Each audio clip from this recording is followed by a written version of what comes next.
You have a PDA child or teen, and no matter how much you explain, advocate, or provide evidence for what your child needs in the public school, they simply will not accommodate. Okay, this is a very common experience for parents of PDA children and teens, including my own personal experience. So the first thing I want to say is you are absolutely not alone if this is you. But also, today I'm going to do something a little different than what I do on these lives. So normally I come prepared to teach and explain how to do a particular accommodation, etc. But today I'm going to tell you my own personal story about trying to advocate for a PDA child in the public school, which lasted about a year and a half that we were trying to do this before we made the decision to pull him. So, like you, I am someone who doesn't like to rock the boat and can sometimes have a fawn response when faced with conflict, okay? And so I get scared of speaking my truth as well, even though you see me here on social media. So it's been 3.5 years since all of this happened to our family, and I have not yet shared it publicly. So today I'm going to do so that you don't feel so alone. Okay, so feel free to drop an emoji or a comment if you have experienced having a PDA child or teen where you're advocating, where you're articulating clearly what they need in the school, you're providing the books, you're handing out the declarative language handbook, you're handing them PDA in the classroom, and they just cannot change their behavior towards your child. Yes, for many of you, this is the experience. Okay, so a little over 5 years ago, I left my career in research and policy in Washington, D.C. in order to be the primary caregiver for my son, Cooper, when he was in burnout. I was not planning on this being a forever thing. I was thinking maybe 6 months while I figured out what was going on, but I did know that we needed to move from the DC area if only one of us was working. And so I moved home to Michigan, which is where I am now, and we selected a house that was 3 blocks away where I'm sitting from the public school where my PDA son would be starting kindergarten with his cousins, and where there was a reputation for a very good public school. So we actually bought our house in order to attend the public school. And additionally, I had a lot of faith in the public school system here in Michigan. I went to public school. I enjoyed public school. I loved school. So I was not expecting this to be the experience that I had, okay? So before we moved to Michigan, I did some pre-fly outs to explore both housing, but also the school itself, and spoke to the special education director. I spoke to the social worker, the school psychologist, to try and explain to them about PDA. And they were like, yes, of course, we'll support him. We'll get him what he needs. And we moved to Michigan in October of 2019, and my son was in childcare, but then the pandemic hit. So from March until the following September, when he would be, quote, starting public school, he was home with me, right? And we were sort of unschooling while he was in burnout. Then when we started public school, it was virtual. So I had set up a really cute little area with a desk where he could log in to his classroom. And within the first hour of the first day of kindergarten, he was melting down. Okay, I have pictures of him like this with his hands over his ears that we sent to the school like, hey, my son's having a hard time. And at that time, we did have 2 autism diagnoses, but they were like, we don't need to evaluate him. We'll be fine without it. He seems fine. You've all heard that sentence. He seems fine. So, we'll just muddle through and it'll be fine. So the trusting person that I am, I'm like, okay, we'll figure it out. So the first day already like going into shutdown mode, and after about a half an hour, he got off the Zoom. Then I got an email like he needs to be on the calls for attendance. So the next day I'm in there and I'm like, okay, Cooper, we need to do this for your attendance. And what happens? As soon as I'm trying to force him to do something where he doesn't have autonomy and he's perceiving me above him, he has a fight-flight response and he pushes me, he falls on the ground, he starts screaming, okay? And I have another child in the mix who at the time was 1.5. So I'm trying to keep him safe from the equalizing that we all know happens when there is a nervous system response. But I'm still trying to do it. I'm like, no, I got to do this. This is what the public school says I have to do. Like, I need to have him, quote, attend. So that entire week, I was trying to force him to sit in the chair. Okay, and he was having these big responses. So my husband and I were like, we have to advocate for him to get an IEP, which is an individualized education plan, and he needs to maybe be in person like the other children with autism diagnoses and get some services, okay? So at this time, after a week of trying this, I basically said, like, screw it, I'm not going to physically restrain my child and then have the aftermath be him attacking my 1.5-year-old and me just to sit in a room where he's like, sit in a virtual room and watch other kids raise their hand. Like, it was the most ludicrous thing I have ever seen. But I felt like I was doing something wrong. Like, deep inside me, I'm like, I'm doing something wrong because I should be forcing him to attend, okay? So what starts happening? I decide against like all my people-pleasing tendencies, I am going to prioritize his well-being and nervous system and the safety in my home.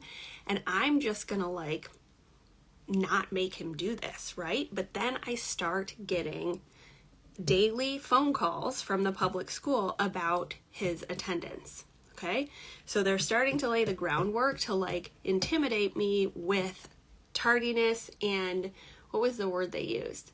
Well, they talked about Child Protective Services eventually because of his lack of, quote, attendance. At the same time, we started to advocate for an IEP. And so we would have continual meetings with a team of 8 people, like the teacher, the psychologist, the principal, just these big groups of people that were basically treating me and my husband like we were ridiculous, okay? Yes, truancy, that's the word. Truancy. Thank you, icing on the gray. Truancy. And so we're having these virtual calls and they're saying, we can't evaluate him for an IEP because he can't come into the school. And we were like, excuse me? Like, what are we doing, A, right now? And B, you're making him attend school virtually. How can you not evaluate him virtually? Like, that's what you're expecting him to do. So logically, it just didn't make sense. But we had to consult with 2 different disability rights lawyers even to get the IEP evaluation, okay? And this is a kid with 2 autism diagnoses, one from the University of Michigan, one from a clinical psychologist, okay? And they're just like, sorry, like, he doesn't qualify and we're not going to evaluate him. So eventually they agreed to evaluate him virtually, okay? So what happens? My husband and I make a plan. We're like, okay, how are we going to even get him on the screen in a way that's not traumatizing? Because as we know, as parents of PDAers, we're stuck in a rock and hard place where nobody believes us because we're intuitively accommodating them and preventing these enormous fight, flight, or shutdown reactions, which are traumatizing to them, or moving away from all the scaffolding and intuitive accommodating we're doing so that other people can see what's actually going on as a counterfactual, but then we're traumatizing our kid, right? So it's this impossible situation. But my husband and I were like, okay, we are going to sit with him. Like, my husband's going to let him sit on his lap. We'll wrap him in a blanket. He'll use his pacifier, which he was still using at the time up until he was almost 8, because he needed that oral regulation. And we were trying to help him actually do the evaluation. Okay, so we're sitting there, my husband's encouraging him, but eventually, after about 20 minutes, my son's like, I don't want to do it, and starts growling and falling off my husband's lap. And all that my husband does, he makes the decision to be like, hey bud, come on, let's do this, puts him back on his lap. And what happens?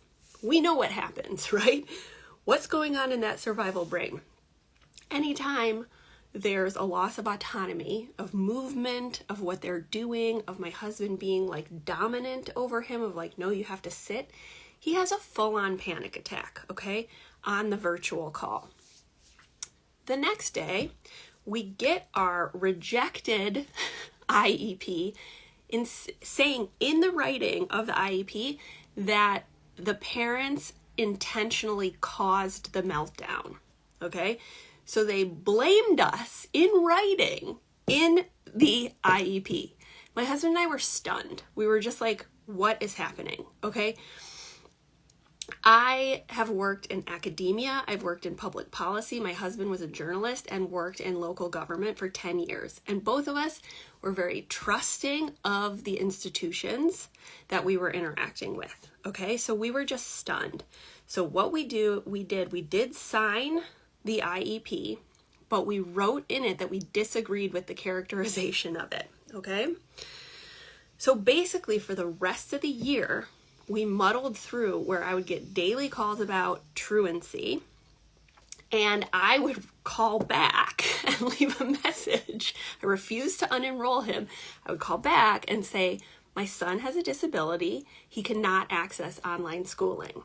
Okay, so we would go back and forth, and this was huge for me because I am not someone who likes conflict. Okay, and we consulted two different disability rights lawyers, and basically muddled through where we didn't do online schooling, but the last 6 weeks they were open 2 days a week, shortened days, and he would go for parts of those days, and his kindergarten teacher was great, so he could actually like manage to get those couple days at the end of the year. He did okay. Over the summer, though, we were back in full-time caregiving mode and sort of preparing for the fall, which was first grade. And we had been in the process of getting a service dog. Privately, we paid for a service dog, an autism service dog, who's trained to do 3 commands, which are behind for crowd control if there's a panic attack in a public space. Second, up, which is like deep pressure, and if he's having like a panic attack in public, or lay, which is one that we used a lot when he was having panic attacks at home. The dog would lay over him and sort of comfort him. Okay, so we met with the superintendent, we met with the principal, we met with the new teacher, and we explained, as I know all of you have done, like the intelligent, articulate, educated people that you are, you explained it. You brought in the books, you explained the logic, you printed out the articles from PDA Society and brought in the evidence of like, this is what my child needs, right? And so there was lots of nodding of heads. There was lots of yes, yes, yes, we'll do this, we'll do this. And of course, I'm trying to explain the, the neuroception and how it's around autonomy and equality. And they're just like nodding and smiling, but like I can tell it's just like they think I'm insane, right? And I feel insane because I'm like, how can no one see my real experience? Like nobody believes me. So we had a couple conversations. We started public school that we had been basically out of school for a year and a half. A year and a half. And he went into school, and within the first week, I could see his cumulative nervous system activation going up, where he would come home, he would reduce his eating, which was our stickiest basic need, and he was starting to have huge panic attacks at night. And so I was obviously really stressed and trying to continue to advocate. But one of the things that was happening was they had this app, okay? This app where each child was ranked on their behavior, and every time you got good points for being good, then your little dinosaur egg would hatch and become a dinosaur. If you were bad, you lost points, and then the egg never opened. So of course my son is not getting any points, okay? Because he is not even allowed to use his fidgets, or if he chews on the end, by the way, he's using a pacifier still, but he's chewing on the end of a pencil with a rubber thing. That's an accommodation in his legal 504 plan, which they did give us eventually, and he would lose points on this app, and then they would publicly announce it to the entire school, to the entire classroom. Okay, so what is happening? My PDA son, who is trying to regulate himself using the jewelry that we've sent with him, which is legally allowed according to the plan, okay? He's losing points, and every time he's losing points and becoming lower and lower and lower than the rest of the class, his nervous system is perceiving that as life threat. Okay, so it's making him more manic, more agitated. He won't stop touching other kids. He's not doing his big explosive thing because he's keeping it together until he's going home. All they're seeing, he's a behavioral problem, okay? So then I would pick him up and I would see the mask come off, okay? It was he was kind of this tense, he would smile, and as soon as he saw me, he would put his head up, his hood up. Okay, so remember, we live 3 blocks away, so I'd walk there. I would have his pacifier in my pocket. He would put his hood up, put the pacifier in, put his hands up to his mouth, and run home. And as soon as he would get home, he would have an enormous meltdown. Okay, so during this time, we are again meeting with the superintendent and trying to get this kid support, but nobody believes us. Nobody believes us. They're just yes, yes, yes, we'll do it, and they don't do it, okay? Then our service dog arrives, okay? Our service dog arrives. We walk him out in the community because we're doing training. My son stays home for 3 days because he needs to bond with his service dog for his disability. The next day, they put up signs all around the playground, no dogs allowed at the public school. Okay, and they're basically saying that he can't bring his service dog to school. Okay, and this is where we are at this point with the lawyers, with the advocacy. And then I had a turning point. Okay, and it was one of those aha moments that's actually kind of not that dramatic, because what it was on a Sunday, we walked to the playground and my kids played on the playground and we came home, the whole family. And then the next day I got a phone call from the school that I missed. And I had a dissociative panic attack myself. I just had this whole nervous system response of someone from the school is trying to contact me again. What's going to happen now, right? And then I listened to the message, and the message was, we found your purse on the playground. You must have left it here over the weekend. So it wasn't even an aggressive call about truancy or about my son or anything. It was just me recognizing the cost to my family and my nervous system of trying to make this work in an environment that was never going to work. And that brought up a ton of grief for me, right? Not just about my finances and about the logistics and at that point I didn't even know if we were going to unschool or if there would be any private school that we could get into that would accommodate him, etc. But I just had this decision of I'm not doing this anymore. Okay? So we decided to unenroll him. And I called every school, private school in the area, and I asked 2 questions on the phone. 1, does every child have to do the same thing in the same way at the same time at your school? And 2, are you open to a service dog? And there was one school that was let's talk. And I was all right, let's do it. Okay. But I also gave my son I gave him the decision-making power around, do you even want to try another school because he had school trauma, and like it took us years before he would even want to go like around the school voluntarily, because he would be like, I hate this place. I hate this place. Okay. So I share this story to highlight two things.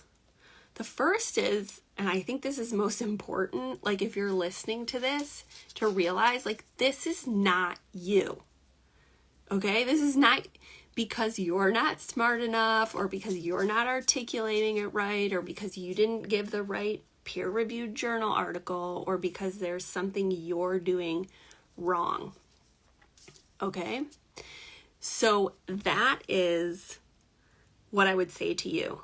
I had probably the most privileged situation you can have. I have a PhD, I have 2 master's degrees, I had my husband on my side, we could pay for lawyers, and and I'm white, I'm a white woman, I'm a cisgendered woman, I had all the privilege, okay? And I'm very articulate, right? Like I know how to talk about research, and it didn't matter, okay? So the second thing I want to say is, if this is you, recognizing it's not your fault, not beating yourself up, okay? And this is why here what I teach is a different approach, which doesn't always work, right? It's using nonviolent communication requests. It's called the Plato framework, and I have a podcast that's free on it if you want to look it up. But also I teach boundaries and decision making, because often we have to face these excruciating decisions because there isn't a solution. Okay? And that was certainly the case that I had. So this can be hard to hear, but at the same time, I wish someone had shared their story. So like, I wish someone had shared the true raw story of what they went through, so I didn't feel so fucking crazy as a person. And I still feel uncomfortable, right? Like, I live in a small town in Michigan where like most of the community is surrounding the public school system. My husband and I don't have our kids in the public school. And I still get uncomfortable of like, do people think that I think I'm too good for this town because my kids are in private school? And I wonder like who's looking at me walking the service dog around, right? I feel all that stuff too. Like, just because I have a lot of followers on Instagram doesn't mean that like I don't feel the same shit that you feel with all of this difficult stuff. So I am here to cheer you on. I'm here to tell you, you are good enough, you are smart enough, and sometimes we just have to take a different approach to preserve our energy and sanity and set boundaries and make decisions around the systems or the individuals within them that are not supporting us. Okay? So this is not a manifesto about how I hate teachers or I hate public school even, right? Like, I've worked with families who have had good experiences. We have lots of good interactions with particular teachers, and I know that they're stuck within a system that incentivizes homogenization and every kid being under the compliant control paradigm. That's not their fault. However, we as parents have to recognize that that's what's going on and adjust, because we really can't change a system overnight. And I like railed against a system without realizing like this is not going to change right now. Okay, so my long game is to have influence over how public schools interact with PDA, but that's like a lifetime plan, not a like get my kids services in this particular public school plan. All right, my friends, I hope you have a good Thursday. It was really fun to be back with you because I haven't done a live, I think, in a month, because we had the foundations course and then I was traveling. So I hope you have a good day. We'll talk soon. Bye.